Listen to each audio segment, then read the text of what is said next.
Salut, c'est Damien, bienvenue dans cette vidéo. Aujourd'hui, on va parler d'avortement. Alors, peut-être que toi, tu es dans ce cas, c'est-à-dire que peut-être que toi, tu ne sais pas si tu dois avorter ou garder ton enfant. Ou alors, peut-être que tu connais quelqu'un qui est dans cette situation, ou peut-être que ça t'est jamais arrivé et que tu peux être concerné un jour ou pas du tout, peu importe.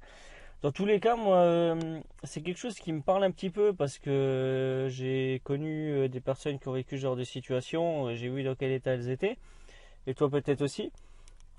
Et au final, elles se posaient beaucoup de questions. Elles ne savaient pas si elles devaient garder leur enfant ou si elles devaient avorter par rapport à tout un tas de critères.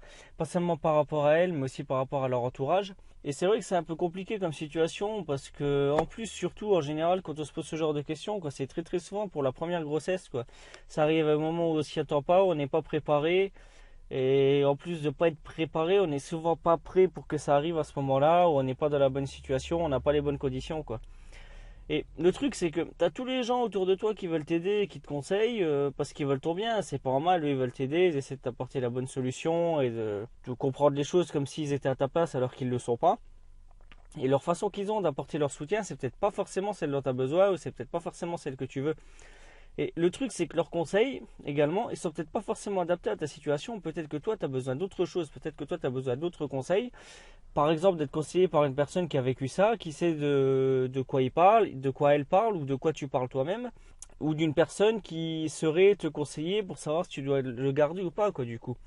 Et le truc, c'est qu'il y a quelques questions que tu peux te poser qui sont toutes simples, qui peuvent te permettre de prendre ta décision. Et ces quelques questions-là, tu vas voir que si tu te les poses, elles vont vraiment t'aider. C'est vraiment des réponses, des questions simples et des réponses simples. Tu vas voir qu'elles peuvent vraiment t'apporter une solution. Alors, la première question à te poser, c'est est-ce que tu peux le garder? Quand je te dis est-ce que tu peux le garder, je te parle de quoi? Je parle pas au niveau, comment dire, de demander. Je te parle pas en premier lieu de te demander si c'est le bon moment. Mais la première chose, est-ce que tu peux le garder? C'est-à-dire, est-ce que tu as les ressources financières pour t'en occuper de cet enfant-là? Est-ce que tu as les moyens? Alors on peut toujours dire que l'argent c'est pas un souci et qu'on peut trouver de l'argent le moment venu et je suis d'accord avec ça.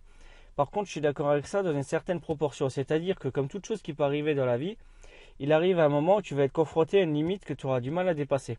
Donc si toi aujourd'hui tu es dans une situation où par exemple tu es célibataire, que le mari ou le père est parti du jour au lendemain sans que tu saches où il est, qui ne veut pas reconnaître l'enfant, si tu es encore étudiante ou si tu n'as personne dans ton entourage qui est prêt à te soutenir pour t'en occuper, enfin pour t'en occuper financièrement je parle, et ben ça va être très très compliqué de garder ton enfant de ce côté-là.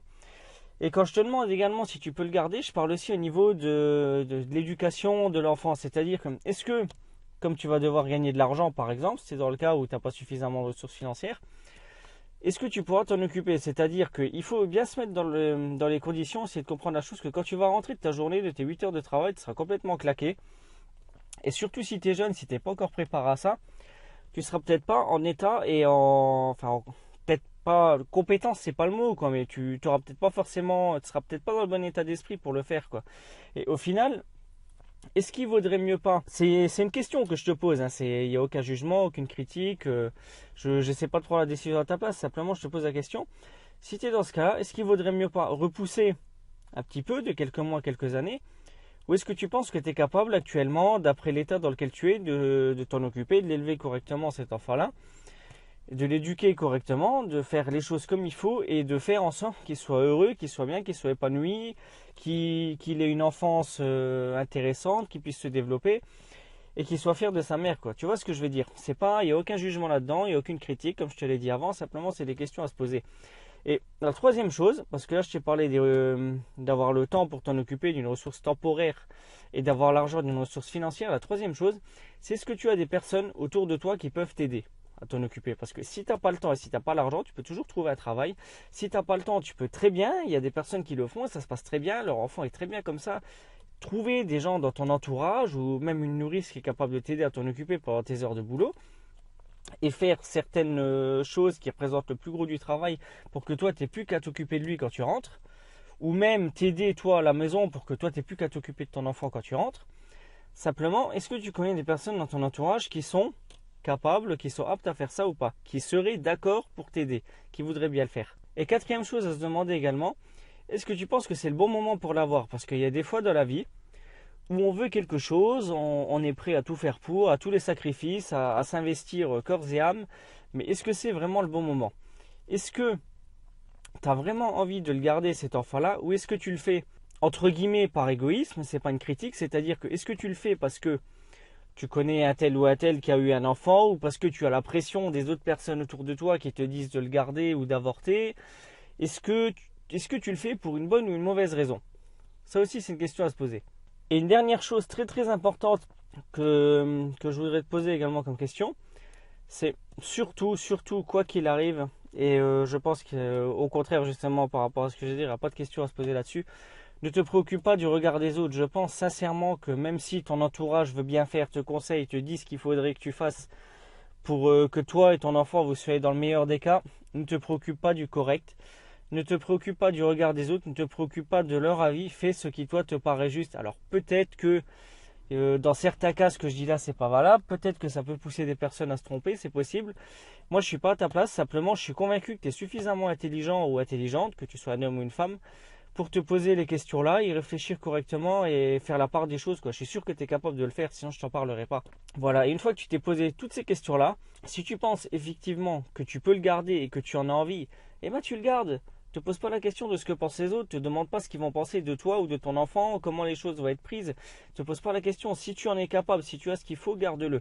Sinon, s'il y a peut-être pas forcément une, mais s'il y a au moins deux ou plusieurs choses là-dedans auxquelles tu ne peux pas convenir, honnêtement, je suis désolé de le dire aussi directement que ça, je suis pas quelqu'un qui tourne autour du pot, mais si tu penses que c'est vraiment pas le moment, que tu n'en es pas capable et tout, encore une fois, je suis désolé de le dire comme ça, mais te préoccupe pas du correct. Dans ce cas-là, moi je pense sincèrement que il vaut mieux avorter plutôt que d'avoir un enfant qui grandit vraiment dans des mauvaises conditions. Moi je sais de quoi je parle parce que je suis quelqu'un qui est venu au monde dans une famille. En fait, moi quand je suis venu au monde, mes parents étaient, sans vouloir me plaindre, je trouve qu'ils étaient très pauvres, ils avaient beaucoup de soucis financiers, ils étaient endettés à mourir. Et toute mon enfance, je les ai vus ramer et ramer pour remonter la pente parce qu'ils étaient dans les dettes, alors qu'ils n'avaient pas fait de conneries à la base, quoi. Ils se sont retrouvés là-dedans un peu malgré eux. Et du début à la fin, ils ont ramé pour remonter la pente, quoi. Et après, chacun est libre de voir les choses comme il veut. Mais moi, c'est pas du tout le genre de vie que j'ai envie pour mes enfants, quoi. J'ai pas envie de me poser la question à chaque fois, même sans sortir quelque part, même en étant à la maison, de me demander tout le temps si je vais pouvoir leur acheter à manger, payer les factures, si je vais pouvoir leur acheter des habits pour aller à l'école, des cahiers, des manuels scolaires, ce genre de choses. Moi, j'ai pas envie de ce genre de vie-là pour mes enfants, quoi. Après, c'est à chacun de faire ce qu'il a envie. Simplement, moi, c'est pas ce que je souhaite. Et je pense que c'est justement à chacun ou à chacune de se poser les questions pour s'adapter suivant son cas et sa situation, quoi. Voilà, donc je pense que j'ai fait le tour.